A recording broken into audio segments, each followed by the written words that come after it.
Un verdadero privilegio, un honor, de esos que pocas veces en la vida nos podemos dar. Estamos en nuestra casa, en el Centro Educativo Integral Camino a la Casita, en la ONG, con uno de los pediatras que asiste, atiende, contiene, sana, cura a un montón de chiquitos, a sus mamás, a las abuelas. Nosotros decimos que es uno de los pediatras de la ONG, pero en verdad es uno de los pediatras, o es el pediatra de la Ciudad de La Plata. Miles de pacientes pasaron por su consultorio, por su corazón, fundamentalmente. Qué lujo nos damos hoy, ¿eh? Qué lujo.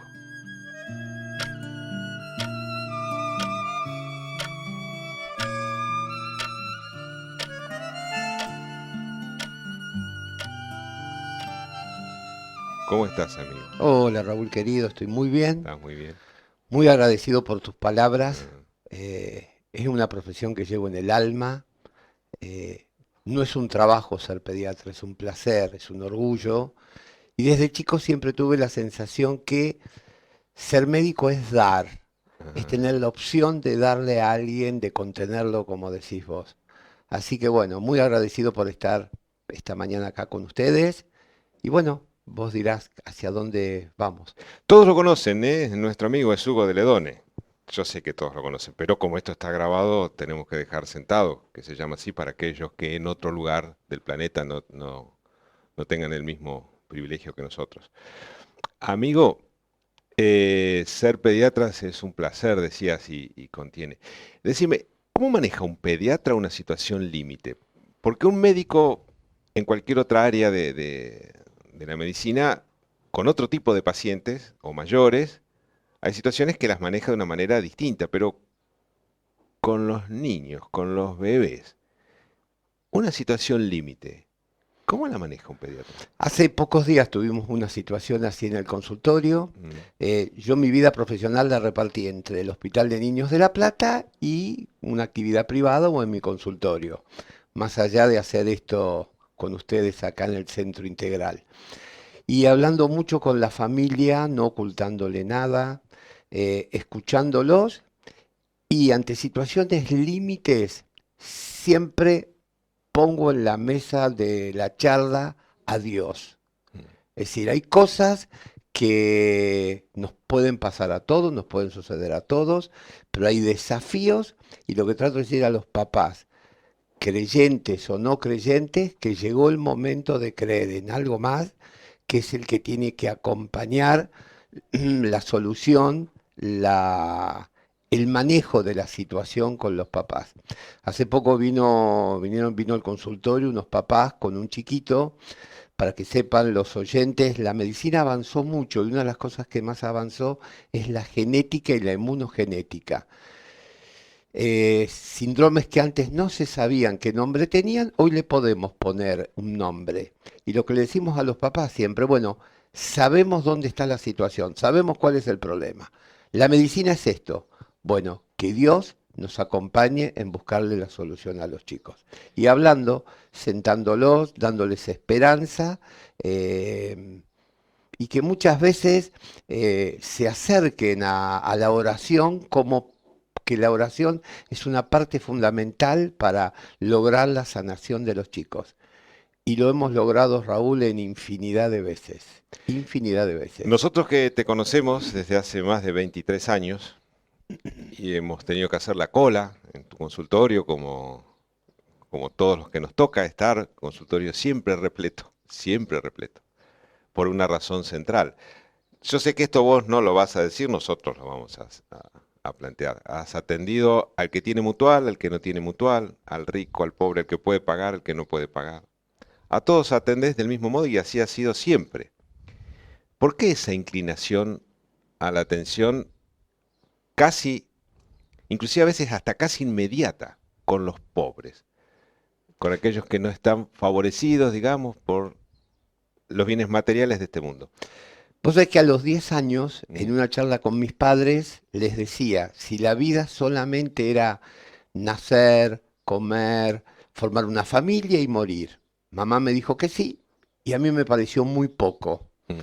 Y a partir de ahí, yendo a bibliotecas, encontré muchas respuestas a mis preguntas. A ver algunas.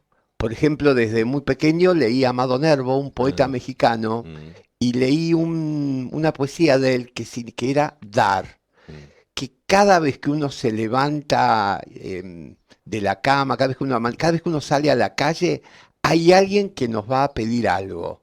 Esa opción de dar mm, me hizo ver la vida de otra manera. Y a partir de ahí, entre Amado Nervo, mis creencias religiosas, mm, una charla con budistas a los 13 años, mm. y me pareció que valía la pena ser médico para esto. Es decir, que cada vez que alguien se acerque y golpee la puerta de mi camino, de mi vida, de mi casa, tener la opción de servir al otro. Porque a mí aparte la medicina o la pediatría me parece que es servir. Mm. Me pone muy mal cuando la gente me dice, gracias doctor. No, gracias. Es mi obligación servir y tratar de solucionarle el problema a sus hijos. Hay casos, sé que me has contado algunos, ojalá que venga a tu memoria alguno y lo podamos compartir con los amigos que están viendo esto. Hay casos en los que como médico y la ciencia te indica que bueno, que quedan pocas horas o pocos minutos, o en el mejor de los casos a veces pocos días. ¿Cómo se sobrelleva eso? ¿Cómo se lucha contra eso? Porque tus pacientes son bebés o niños o jovencitos. Y con eso, cuando la ciencia te indica que es poco lo que queda de vida en este planeta, ¿qué haces ahí? ¿O qué has hecho? Acompaño, Mm, acompaño hasta el último momento, acompaño, les doy una caricia a la familia, les hago ver que no todo se termina en ese momento, sino que tal vez la muerte es una ventana, una puerta que se abre a una vida mucho más mejor, de mm, más luz, más mm, importante. Em, Te puedo decir que en mi caso es muy fácil con una mujer que es pediatra neonatóloga también, mm, que me ha soportado mm, todas mis angustias, mis miedos. Pues sabes, Raúl, que cada vez que he ido a la guardia, a una mm, de guardias de terapia intensiva o el consultorio, siempre hasta el día de hoy rezo. mm, Y trato de que eso me ayude, me saque las piedras del camino. mm, Y con los papás, ante situaciones extremas, lo más importante es sentarles, hablarles, mm, escribirles qué es lo que tiene su hijo, que ellos puedan sacar todas las dudas que mm, tengan y acompañarlos. mm, Acompañarlos hasta el último momento. He tenido situaciones, una sola vez en mi vida, en la terapia le dije a unos papás que su hijo eh, no tenía salida, que no sabía si iba a pasar la noche en la terapia. Y, y ahí me di cuenta que tenía muy poca fe para decir eso. A la mm, mañana siguiente fui a la terapia corriendo, era un chico operado del corazón, con infecciones. Y el chico estaba, mi querido amigo Raúl. mm. El chico estaba y llegó a primer grado y hizo el primario, hizo el secundario y me di cuenta y agradecí que por suerte no toda la respuesta es la medicina, Mm, que hay algo más. Ejerzo de esa manera y me resulta muy fácil hacerlo así. Es decir, mi charla es, la medicina es esto, la situación es esto, la gravedad es esto. Bueno, que Dios guíe el camino de ese pequeño, de los mm, padres, de los médicos, para ver si podemos encontrarle una solución. Pero tratar de acompañar la pediatría, la mayoría de las veces, es acompañar a los papás en el crecimiento de sus hijos. Y bueno, y hemos visto, me ha tocado chicos con tumores, tumores terminales, sentarlos en el consultorio, sentarlos en la terapia y hablar mucho, no esconderles nada. mm, Y si la gente, si los papás no tienen en esos momentos una idea de Dios, de una oración, les digo que es el momento de hacerlo. mm. ¿Y notás esa diferencia cuando planteas esto? Sí, Imaginemos el caso que te debe haber tocado papás que no tenían la idea de Dios como elemento central o como sustento. Estoy seguro que te ha tocado mucho de eso. Cuando te pasó esto y vos le planteás ante una situación así límite de tanto dolor para un papá o una mamá, ¿Notás el cambio, la diferencia cuando planteas la idea Sí, de yo lo noté Dios? siempre, ¿eh? Siempre lo noté. ¿Te acordás algún detalle? ¿Qué notaste? ¿Qué sucede? Y una vez con un chico también muy delicado en la terapia, Mm, los papás venían con todos los curanderos mm, trayendo, mm, qué sé yo, estampitas de no sé qué. Y yo le decía a los papás, le digo, miren, este es el momento, el hospital o cualquier lugar, hay una iglesia cerca. Es el momento de rezar. Y la mamá siempre respondió automáticamente y entendió que era el momento, mm. que eran pruebas, desafíos de la vida. Y Raúl, vos sabes muy bien que con lo que nosotros creemos, siempre me resultó muy fácil Claro, hablar de ese tema claro. con los papás. Y cuando el papá o la mamá son ateas, cuando dicen no creer o no aceptar ninguna otra idea que no sea la materialista, en ese punto te tocó también. Sí, muchas ¿Y ahí veces. qué sentís? ¿Qué pasa con el materialista cuando en un momento extremo, una situación tan dolorosa como es una prueba con una enfermedad de un hijo, y le hablas de Dios? ¿Qué pasa en ese momento? Y la mamá en esa situación es la que más rápidamente Mm, me escucha, es la que más rápidamente entiende que hay que hacer una oración y que hay que cubrir en un manto el cuerpo de su hijo con una ayuda celestial para que nos ayude a transitar ese camino. mm, El papá muchas veces es el más rebelde, mm, pero bueno, hablando, eh, me vienen anécdotas como para decir, ante situaciones muy extremas de chicos que ya se estaban por partir, siempre sentar a los padres, siempre hacerlos entrar a la terapia, siempre que toquen a su bebé, a mm. su hijo, que el chico siente esa vibración de los papás que lo están acompañando. ¿Ahí notaste la diferencia? Sí, En los sí, dos, sí, en el en hijo. los dos. Sí.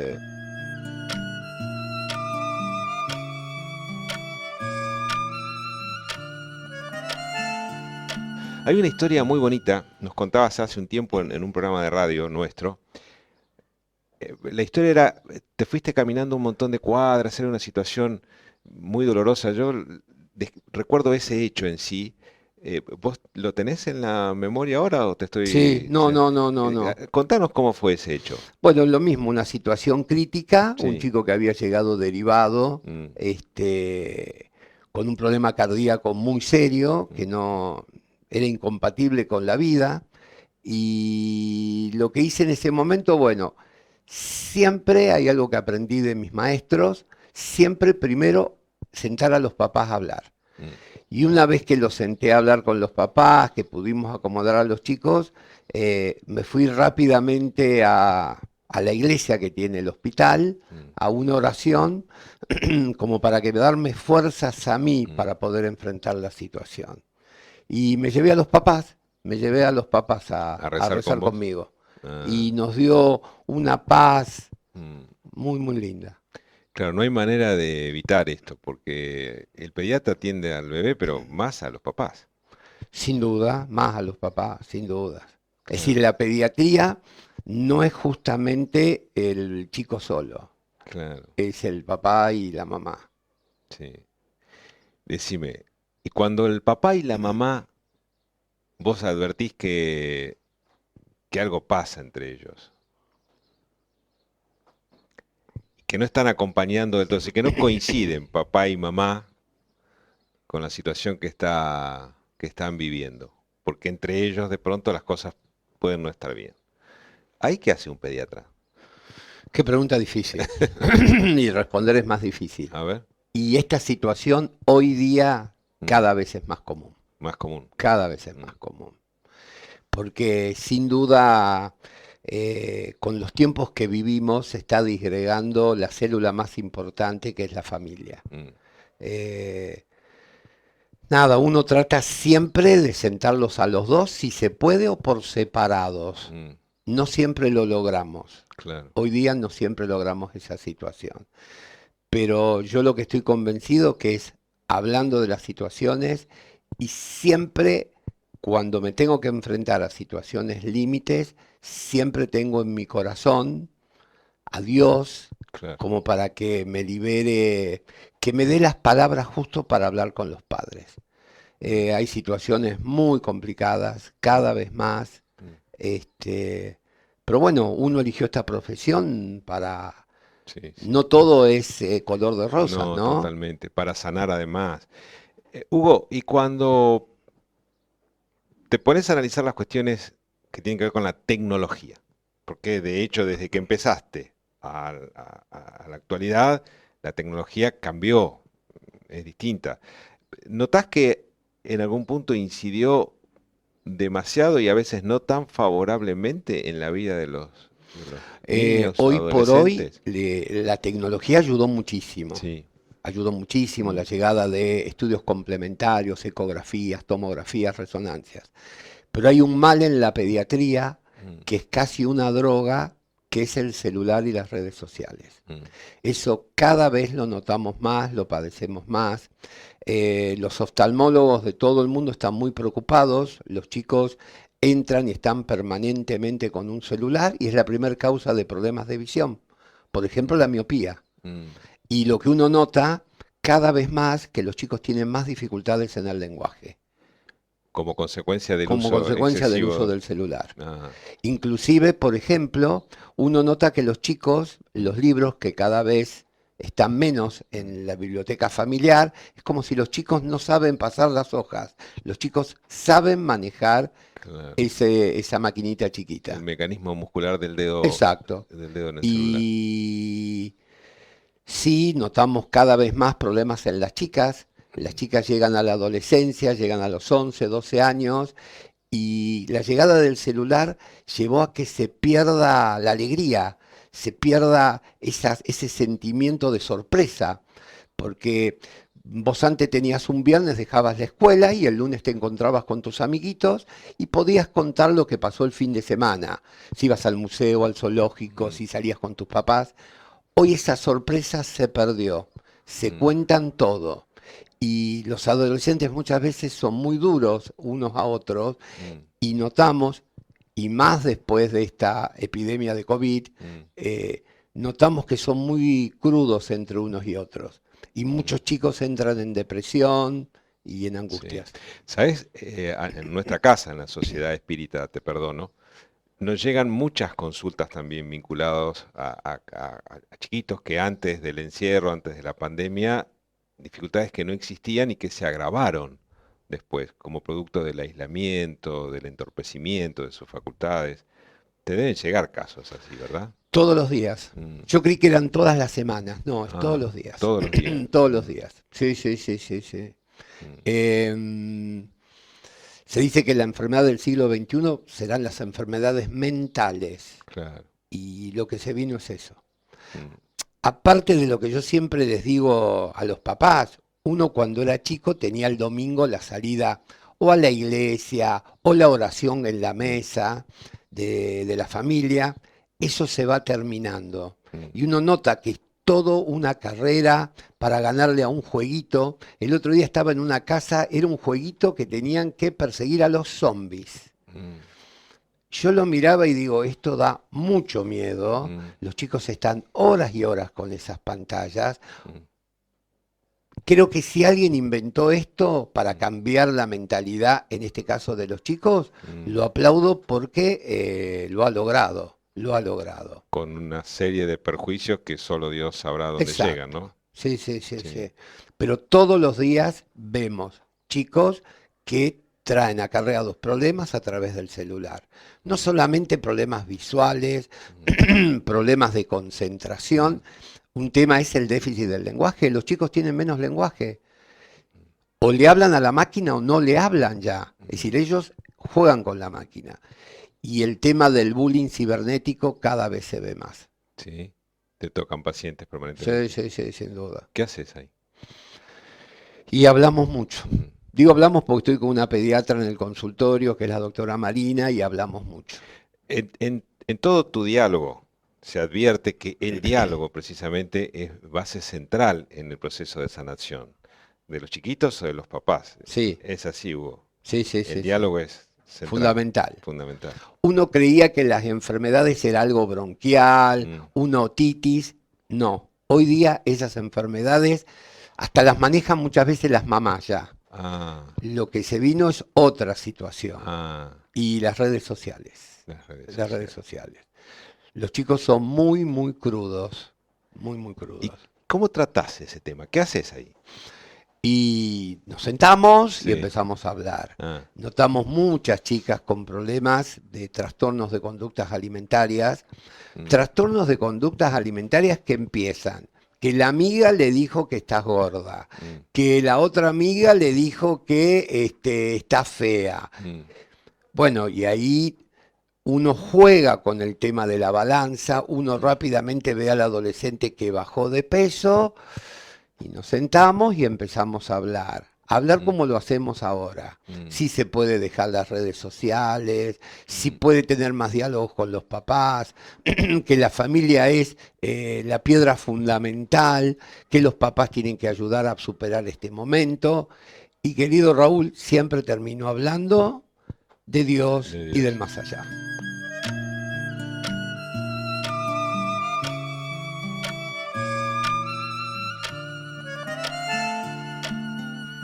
Después de tantos años de ejercicio en la profesión, tenés una autoridad moral enorme que te da el permiso de sugerirle a colegas tuyos que deciden incursionar en la pediatría. Un médico que, bueno, quiero ser pediatra. ¿Qué le decimos? Primero que es Mm, una vocación que se está perdiendo prácticamente, sí. porque las nuevas generaciones no quieren hacer pediatría. Y que uno no atiende solamente enfermedades Mm. físicas, sino son enfermedades del alma. Y lo que les digo es que vale la pena. En- Huguito, decime, ¿por qué no quieren? ¿Por qué cada vez menos colegas quieren ser pediatras? ¿A qué obedeces? Muchas guardias, Mm, muchos desafíos, muchos mensajes vía WhatsApp de los papás, mm, eh, menos compromiso tal vez con la mm, familia. mm, eh, el punto de vista económico interviene mucho en todo esto mm. y es una vocación, Raúl, te Es tiene que una gustar, vocación. te tiene que Bueno, gustar. amigo, estamos terminando, pero la palabra vocación la citaste un montón de veces, un montón.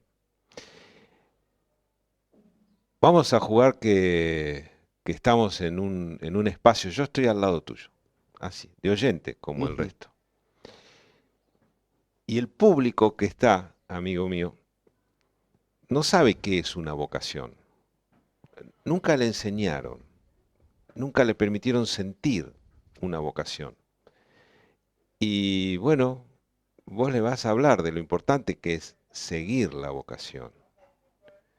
¿Qué les decimos? Estamos jugando, es un juego Sí. imaginario. Es un público, yo estoy sentadito al lado tuyo mirándote, nada más, ¿eh? Estamos acá, pero yo te estoy mirando. Y el público necesita saber cómo se sigue, qué es una vocación, cómo se encuentra una vocación. Y situaciones que te puede dar la vida, Mm. el camino de la vida, situaciones. Yo lo sentí como un llamado, A ver, un llamado. ¿y cómo Eh, fue? y un llamado, yo de chico vivía, no vivía en Argentina y tuve cerca a un familiar médico y el día que partió de este mundo hice como una promesa, que iba a ser médico. Y muy de jovencito, sin duda tuvimos nosotros, Raúl, la suerte que no existían las redes sociales, ¿no? Mm, Muy de jovencito, abracé un hogar de menores, de chicos que no tenían ni papá ni mamá, y dije, esto es lo mío, estar con los chicos. mm, Eh, Me di cuenta que hacer pediatría es como ser un payaso, que hay que hacerlos reír mucho. eh, y es un bichito que tenés adentro en el alma que te dice, trata de ayudar, trata de dar, y si recibís un gracias valió la pena. mm. Podríamos decir, así como deducción, que en la vocación hay un impulso que te lleva a elegir eso que estás sintiendo en lo íntimo, podría ser así. Sí, sí, Mm, sí, es un impulso. es un impulso. ¿Y cómo lo educas a ese impulso? Porque imaginemos, ¿no? Alguien tiene el impulso de ser médico, pero es muy pobre.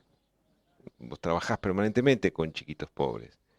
Y bueno, estudiar tiene un costo, ir al colegio tiene un costo, la universidad tiene un costo, aunque sea gratuita, tiene un costo de un montón de cuestiones aleatorias y que van por fuera, pero que existen. Y el chiquito tiene la vocación, porque en nuestro caso nuestros papás nos pudieron cumplir. Ujú. Pero cuando es un nene pobre y tiene la vocación, tiene este impulso, este bichito, como decís vos, que lo estimula a ser médico. Como yo quiero ser médico, o quiero ser abogado, o ingeniero, o cualquier profesión, u oficio. Pero es pobre. ¿Y ahí? Bueno, ojalá que se pueda rodear de gente. Todos hemos sido pobres. Mm, Tal vez el pobre de antes no era el pobre de ahora, no mm, teníamos las mismas necesidades. mm, No teníamos necesidad de tener un celular. mm, Eh, Uno caminaba mucho, ni siquiera tomaba un colectivo.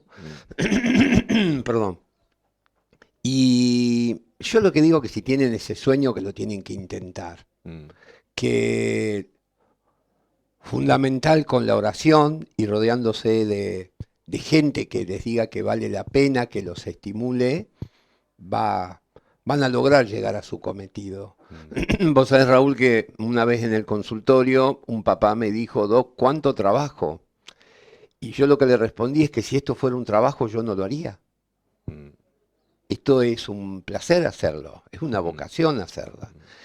Y esa gente pobre, para eso nosotros estamos, ustedes acá con Mm, el SEI, con todo lo que ayudan los chicos, es tratar de darles educación y hacerles ver que existe un camino al cual se pueden lograr, que lleva lo que vos decís, su sacrificio.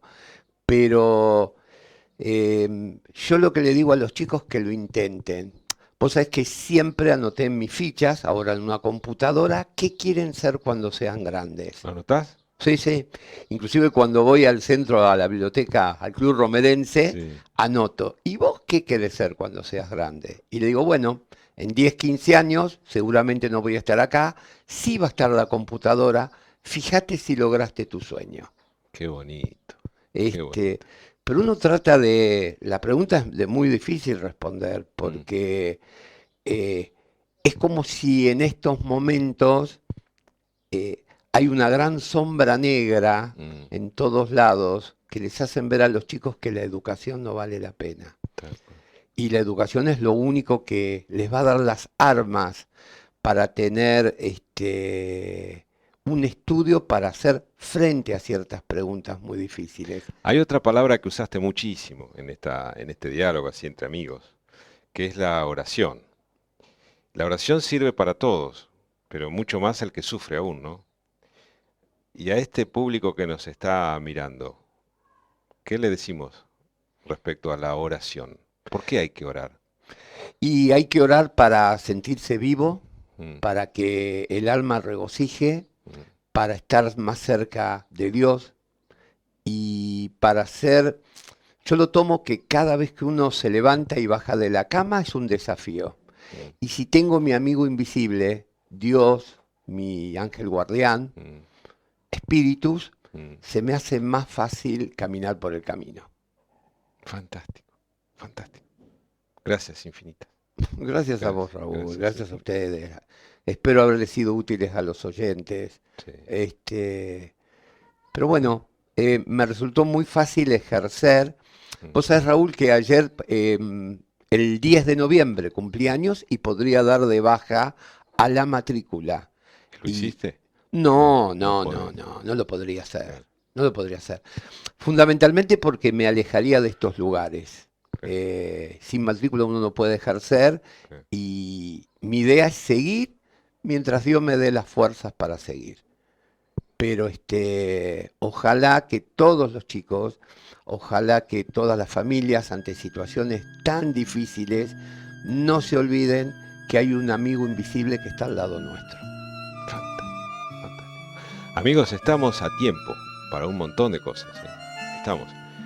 Por ejemplo, entre tantas, nos volvemos a ver pronto si ustedes lo disponen. Le agradecemos a Dios por este amigo, ¿sí? Muchas gracias.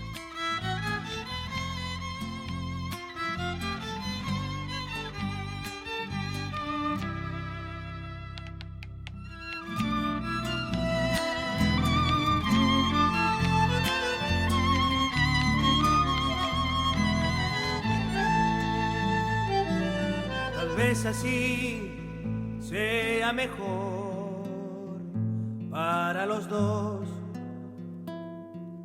No dudes en buscarme cuando más me necesites. No olvides que llevaste mi alma en este viaje. No olvides que mi amor se muere por buscarte a donde estés, con quien estés, por donde